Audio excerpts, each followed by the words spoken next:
ഒരു നിമിഷം ഇനി ഇവിടെ നിൽക്കരുത്. എന്താ മോളെ?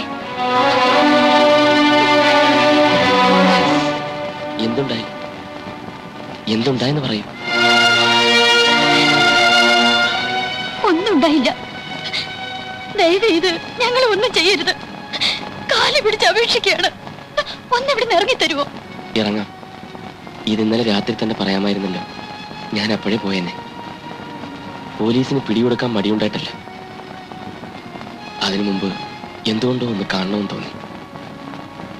ദേഹത്തുള്ള മുറിപ്പാടുകളിൽ മരുന്ന് വെച്ച് തന്നപ്പോ മനസ്സിലുള്ള മുറിവുകളും കുറേയങ്ങ് കരിഞ്ഞു. ഉള്ളിലെവിടെയോ എന്നോടുള്ള ദയയുടെ ഒരു അംശം ബാക്കിയുണ്ടെന്ന് തോന്നിയത് കൊണ്ട് നിന്നു. പക്ഷേ ഞാൻ പോകേണ്ടവനാണ്. അതെത്രയും വേഗത്തിലായാൽ അത്രയും നന്ന്.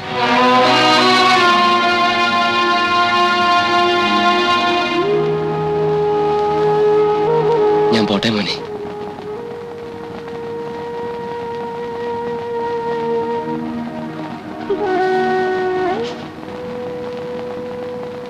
രാവിലെ യാത്ര ചോദിച്ച് ആശുപത്രിയിലേക്ക് പോയ നിർമ്മലയല്ല ഇപ്പൊ തിരിച്ചു വന്നിരിക്കുന്നത്. ഈ സമയത്തിനുള്ളിൽ എന്ത് സംഭവിച്ചുവെന്ന് വെറുതെ ഒന്നറിയാൻ മാത്രം. അറിഞ്ഞില്ലെങ്കിൽ ജയിലിനകത്തിരുന്ന് ഞാൻ ഇത് തന്നെ ആലോചിച്ചുകൊണ്ടിരിക്കും. ഈ കരച്ചിലിന്റെ അർത്ഥം അറിയാതെ കുഴയും. ഇതിനുണ്ട്, വായിച്ചു നോക്ക്.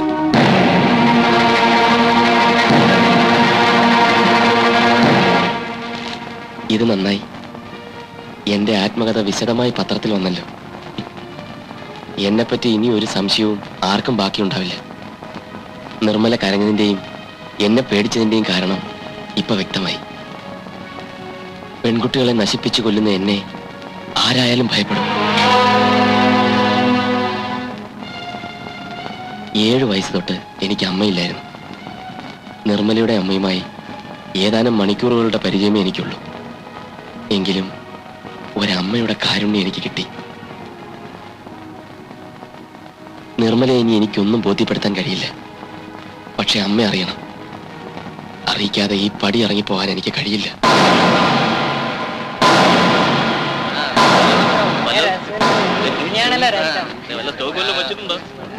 ആ 4ാമത് നിൽക്കുന്ന പെണ്ണ് നീ തന്നെ ഇങ്ങോട്ട് നീങ്ങി നിൽക്കടി.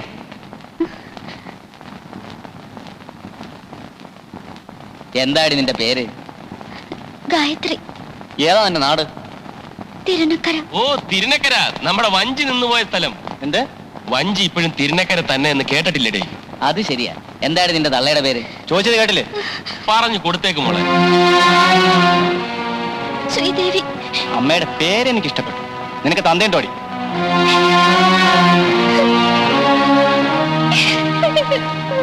അയ്യേ, മോള് കരയണ്ട കേട്ടോ. ഈ റാഗിങ് കുട്ടിക്ക് ഗുണമേ ചെയ്യൂ. അടുത്ത കൊല്ലം കുട്ടിക്ക് കുട്ടിയുടെ ജൂനിയേഴ്സിനെ റാഗ് ചെയ്തൂടെ? അതിരിക്കട്ടെ, ഡാൻസ് അറിയൂ? സാരമില്ല, ഞാൻ പഠിപ്പിച്ചു തരാം കേട്ടോ.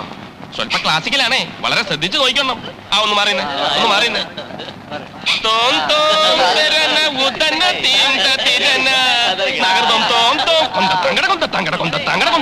ഇതുപോലെ ചെയ്തേ, ഇതുപോലെ ചെയ്യടി. നിർത്ത് രാജഗോപാലെ. കൊച്ചു പെമ്പിള്ളവരുടെ തോന്നിയസം കാണിക്കുന്നത്. ഈ മെഡിക്കൽ കോളേജിൽ റാഗിങ് പാടില്ല എന്ന് കഴിഞ്ഞ വർഷം തീരുമാനിച്ചല്ലേ? ആര് തീരുമാനിച്ചു? ഹരി, നീ വലിയ പുണ്യാളം ചമയല്ലേ? ഇവിടെ വളരെ സിമ്പിൾ ആയിട്ടുള്ള നിർദോഷമായിട്ടുള്ള ഒരു ഗെറ്റ് ടുഗദർ മാത്രമേ ഉള്ളൂ. ഇത് ഞങ്ങൾ സമ്മതിക്കില്ല. ഇവരെന്റെ സഹോദരിമാരാ. ഞങ്ങൾ കരയണ്ട, ഇങ്ങ് പോരെ. ദേ, ഇവിടുന്ന് ഞങ്ങളുടെ അനുവാദമില്ലാതെ പോയാലുണ്ടല്ലോ. താൻ ഒരു ചുക്കും ചെയ്യില്ല. മോള് വാ. നിന്നെ ഞാൻ എടുത്തോളാടി കേട്ടോ. ഒന്ന് പോടാ. അവന്മാരെ ഞാനിന്നൊരു പാഠം പഠിപ്പിക്കും. കുട്ടി വിഷമിക്കണ്ട. നിങ്ങൾ പോയി പ്രിൻസിപ്പാൾ എവിടെ ഉണ്ടോ നോക്ക്. കംപ്ലൈന്റ് ഒന്നും വേണ്ട, പിന്നീട് അത് പ്രശ്നമാകും. എന്ത് പ്രശ്നം? അവന്മാർ ഇവിടുന്ന് പുറത്താക്കിയിട്ട് തന്നെ കാര്യം. എട്ടും പൊട്ടും തിരിയാത്ത പെൺകുട്ടികളെ ഉപദ്രവിക്കാന്ന് വെച്ചാൽ കുട്ടി ധൈര്യമായിട്ടിരുന്നു. ഒന്നും പേടിക്കണ്ടെന്നേ. ആരും അറിയാനും പോകുന്നല്ലോ. ഒന്നുമില്ലേലും ആ തെണ്ടികളുടെ കയ്യിൽ നിന്ന് കുട്ടിയെ ഞാൻ രക്ഷിച്ചതല്ലേ.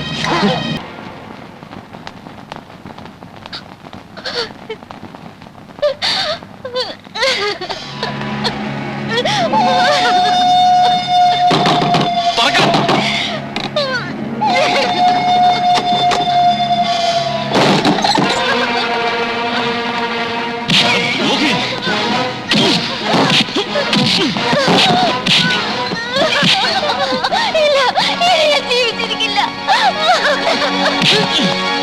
കുട്ടി കുട്ടി അവിടെ നിൽക്കാൻ. കുട്ടി ആയിരിക്കും. അവനാണ് കൊന്നത്, അവനാണ് കൊന്നത്, അവനാണ് കൊന്നത്, അവനാണ് കൊന്നത്.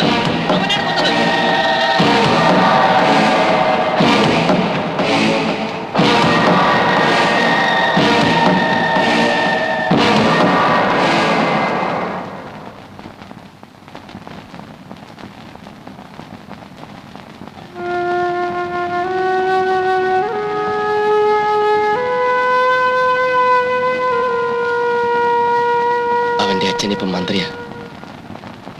വർഷങ്ങൾക്ക് ശേഷം ഇന്നലെ ഞങ്ങൾ വീണ്ടും ഒന്ന് കണ്ടു. ഈ വാർത്തയുടെ പുറകിൽ അവനാ. എന്റെ ജീവിതം തകർത്തവൻ. എന്നിട്ടും അവന് മതിയായില്ല. ഒരു ഡോക്ടറാകാൻ കഴിയാത്തതിലുള്ള നിരാശയിൽ നിന്നാവാം ഉപബോധ മനസ്സ് ഒരു വ്യാജ ഡോക്ടറാകാൻ എന്നെ പ്രേരിപ്പിച്ചത്. വീണ്ടും ഒരിക്കൽ കൂടി യാത്ര ചോദിക്കുന്നില്ല. എല്ലാത്തിനും നന്ദി, എല്ലാത്തിനും മാപ്പ്.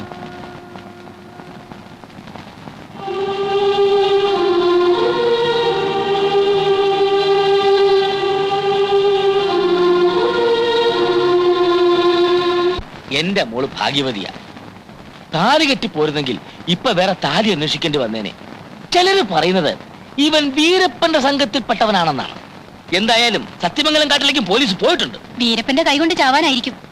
എന്തൊരു ബഹളായിരുന്നു ഇവിടെ. മിടുക്കൻ, സുന്ദരൻ, പണം കായ്ക്കുന്ന മരം. എനിക്ക് അബദ്ധം പറ്റിപ്പോ എന്റെ സാവിത്രി. ഈ തെണ്ടി കാരണം പുറത്തിറങ്ങി നടക്കാൻ വയ്യാണ്ടായിരിക്കുന്നു. ഇന്നും വല്ലവരും തല്ലിയോ? ഏയ്, ഇന്ന് ഞാൻ കാറിന് പുറത്തിറങ്ങിട്ടേ ഇല്ല. പോലീസ് സ്റ്റേഷനിൽ നിന്ന് എന്ത് നിർത്താതെ നേരെ ഇങ്ങോട്ട് പോന്നു. ആ, ആ. അത് ബുദ്ധിയായി. മോളെ, മോള് വിഷമിക്കേണ്ട. ഈ അച്ഛനുണ്ടല്ലോ, ഒന്നിനും കൊള്ളാത്തനായിട്ട് മോള് കരുതണ്ട. കണ്ടുപിടിച്ച് കഴിഞ്ഞിരിക്കുന്നു. നല്ല സുന്ദരനും സുമുഖനുമായ മറ്റൊരു പയ്യനെ അച്ഛൻ കണ്ടുപിടിച്ച് കഴിഞ്ഞിരിക്കുന്നു. അച്ഛൻ എന്നെ പറ്റിയുള്ള ധാരണ എന്താ? വിഷമിക്കണ്ട അത്രേ. എനിക്ക് വിഷമം ഉണ്ടെന്ന് ഞാൻ അച്ഛനോട് പറഞ്ഞോ? എനിക്ക് പറ്റിയൊരു അബദ്ധം. അയ്യോ, അബദ്ധം പറ്റിയോ മോളെ? ഒന്ന് മിണ്ടാതിരിക്കച്ചാ. ഒരേ തൊഴിൽ ചെയ്യുന്നവർ തമ്മിലുള്ള സൗഹൃദം, അത് മാത്രമാണ് എനിക്ക് പറ്റിയ മിസ്റ്റേക്ക്. അല്ലാതെ ഞാൻ അയാളെ സ്നേഹിക്കുകയോ കല്യാണം കഴിക്കണോ എന്ന് ആഗ്രഹിക്കുകയോ ചെയ്തിട്ടില്ല. അത് വളരെ നന്നായി. എങ്കിൽ ഈ പുതിയ ഇറക്കണെ നീ സ്നേഹിച്ചു തുടങ്ങിക്കോ. ആരാണെന്ന് അറിയോ? നമ്മുടെ ഹരികൃഷ്ണൻ, പൊതുമരാമത്തിന്റെ മകൻ. അവന് ഇവിടെ വല്ലാണ്ടങ്ങ് ഇഷ്ടപ്പെട്ടു പോയി. കേരളത്തിലെ ഒരു മന്ത്രി എന്നൊക്കെ പറഞ്ഞ ആരാ? എന്തോ ഒരു വരുമാനം. കോടീശ്വരനല്ലേ, കോടീശ്വരൻ. അച്ഛന് സുഖമായി ജീവിക്കാൻ ഇനി എന്തുമാത്രം പണം വേണ്ടി വരും? ഓ, എനിക്ക് എന്തിനാ മോളെ പണം? എല്ലാം നിനക്ക് വേണ്ടിയല്ലേ. നിനക്കറിയോ, മഹാദേവന്റെ സ്വത്ത് മുഴുവൻ ഞാൻ നിന്റെ വർക്കിൽ എഴുതി വാങ്ങിയത്. ആണോ? സംശയമുണ്ടോ? ഓ,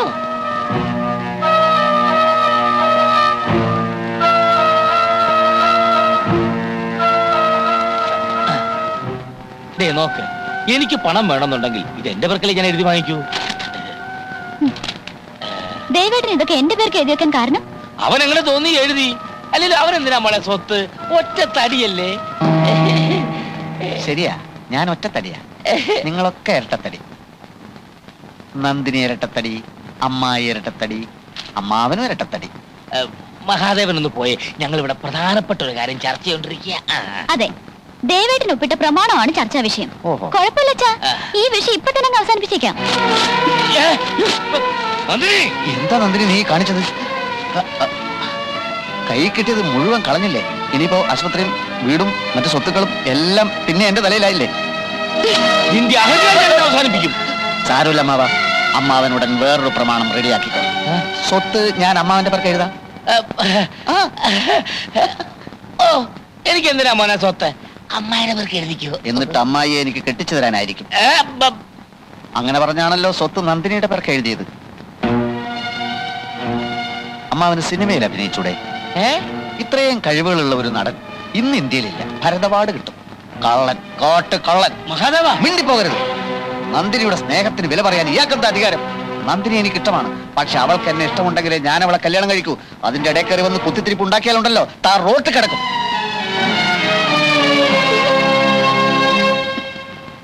പെണ്ണന്വേഷിച്ച് വീടായ വീടൊക്കെ കയറിയിറങ്ങി വെച്ചിട്ട് കാര്യമൊന്നുമില്ല. ചിലപ്പോ വളരെ അവിചാരിതമായിട്ടായിരിക്കും നമുക്ക് പറ്റിയ ഒരാളെ കണ്ടെത്തുന്നത്. ഞാൻ ഈ കുട്ടിയെ മുമ്പും കണ്ടിട്ടുള്ളതാ, പക്ഷേ അന്നൊന്നും അങ്ങനെ തോന്നിയിട്ടില്ല. ഇപ്പൊ തോന്നി. ഞാൻ അതല്ല ചോദിച്ചത്. ഹരിക്ക് വേറൊരു അഫയർ ഉണ്ടായിരുന്നല്ലോ. അതെന്നേ വിട്ടു. Yes, come in. ആ ഇതാര്? മിസ്റ്റർ മഹാദേവന് വീട്ടിൽ വന്നപ്പോ കണ്ടില്ല. ഞാൻ പഞ്ചാബിൽ പോയിരിക്കുകയായിരുന്നു. അതെ, ഒരു സീരിയസ് പ്രശ്നം. എന്തേ? രഹസ്യമാണ്. പറഞ്ഞോളൂ, എനിക്കും ബാബുവിനിടെ രഹസ്യങ്ങളൊന്നുമില്ല. നന്ദിനിയെ പിടിച്ചോണ്ടുപോയി. അവളുടെ അമ്മാവൻ നന്ദിനിയെ ഹരികൃഷ്ണനെ കൊണ്ട് കെട്ടിക്കാൻ അയാൾക്ക് ഇഷ്ടമില്ല. ഹരിയുടെ അച്ഛനോട് എന്തോ പൂർവ്വ വൈരാഗ്യം. എന്റെ അച്ഛനോടോ? അതെ, നന്ദിനി കാണുന്ന ഭയങ്കര സങ്കടം. ഹരിയേട്ടനെ ഉടനെ കാണണമെന്ന് നന്ദിനി എന്നോട് രഹസ്യമായി പറഞ്ഞു. ഓ, ഈ അമ്മാവനാര്? അയാൾ ഇപ്പൊ തന്നെ ഇടിച്ച് ശരിയാക്കണോ? അതൊന്നും വേണ്ട. എന്തൊക്കെയായാലും നന്ദിനിയുടെ അമ്മാവനായി പോയില്ലേ. വാ ബാബു. വേണ്ട, ഇങ്ങനൊരു കാര്യമാവുമ്പോ ഹരി തനിച്ചല്ലേ നല്ലത്. ഇല്ല ബാബു, കുഴപ്പമില്ല. അല്ല, അത് കുഴപ്പമില്ലെന്നേ. വാ.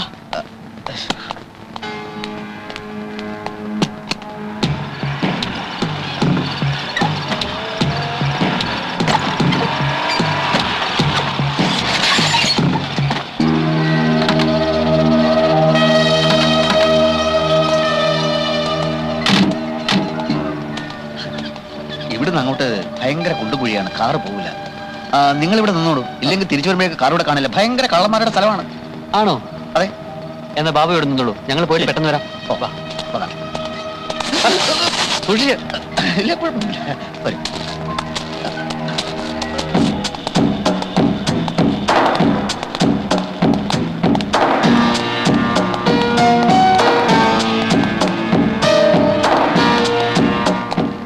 നന്ദിനി ഇവിടെ?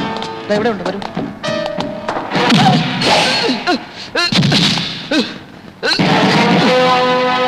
അന്നും ഇന്നും എന്റെ ജീവിതത്തിന്റെ വഴിമുടക്കാൻ വന്നവനാണ്. ഇനിയും കണക്ക് തീർക്കാൻ വൈകിക്കൂടാ. മഹാദേവ, എന്താ ഇത്? നിങ്ങളെ ചതിച്ചവന്റെ കൂടെ നിങ്ങളും ചേർന്നോ? ഇയാളിപ്പോ എവിടുന്ന് വന്നു എന്ന് ഞാൻ അറിഞ്ഞില്ല ഹരികൃഷ്ണ. വേദനിച്ചോ? സോറിയേ. നിനക്കെന്റെ നന്ദിനിയെ കേട്ടണോ? അല്ലടാ.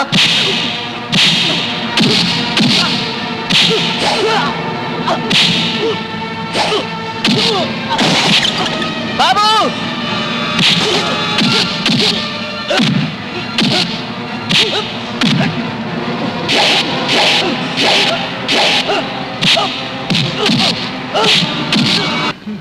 മഹാദേവ, ഞാൻ പോകുന്നു. എന്നെങ്കിലും കാണാം. കുറ്റം ചെയ്തവരൊക്കെ ശിക്ഷ അനുഭവിക്കണമെന്നുണ്ടെങ്കിൽ നമ്മുടെ നാട്ടിലുള്ള മിക്കവരുടെയും താമസം ഇപ്പൊ ജയിലിലായിരിക്കണം. രാജഗോപാലൻ സ്വന്തം പ്രശ്നങ്ങളെ പറ്റി പറഞ്ഞല്ലോ. അതൊക്കെ പരിഹരിച്ചു കഴിഞ്ഞിട്ട് ബാക്കി നമുക്ക് ആലോചിക്കാം. ഇല്ല, ഇനിയെങ്കിലും എനിക്കൊരു മനുഷ്യനെ പോലെ ജീവിക്കണം. പോണം, എന്നെ തടയരുത്.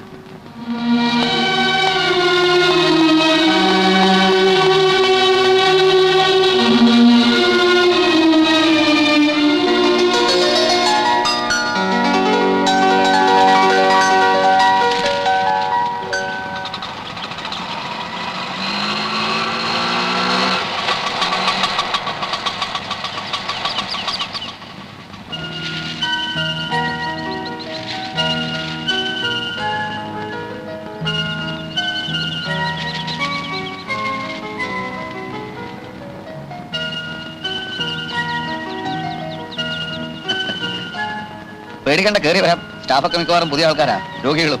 ശിക്ഷ കഴിഞ്ഞ് ഇന്നലെ ഇറങ്ങി. എന്റെ ചേച്ചി, വീട്ടുകാർ, അവർക്ക് വേണ്ടി മഹാദേവൻ ചെയ്ത ഉപകാരങ്ങൾ ഒരിക്കലും മറക്കാനൊക്കില്ല. ആശുപത്രിയൊക്കെ അലങ്കരിച്ചിട്ടുണ്ടല്ലോ, എന്താ വിശേഷം? അങ്ങനെ പ്രത്യേകിച്ചൊന്നുമില്ല. ഇതിപ്പോ പഴയ കഴുത്തറപ്പ സ്ഥാപനമൊന്നുമല്ല, ഓൾമോസ്റ്റ് ഒരു ധർമാശുപത്രി എന്ന് പറയാം. വാ. ആളിനെ മറന്നിട്ടില്ലല്ലോ അല്ലേ? Doctor Mrs Nandini Mahadevan. 6-7 മാസത്തിനകം ഒരു അമ്മയാവാനുള്ള സാധ്യത തെളിഞ്ഞു കഴിഞ്ഞിട്ടുണ്ട്. Congratulations. Thank you mister clean.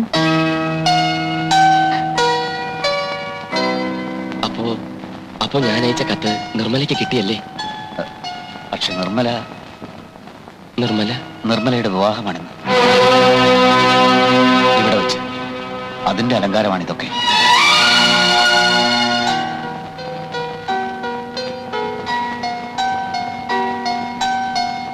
വരൻ മിസ്റ്റർ ക്ലീൻ തന്നെയാണ്.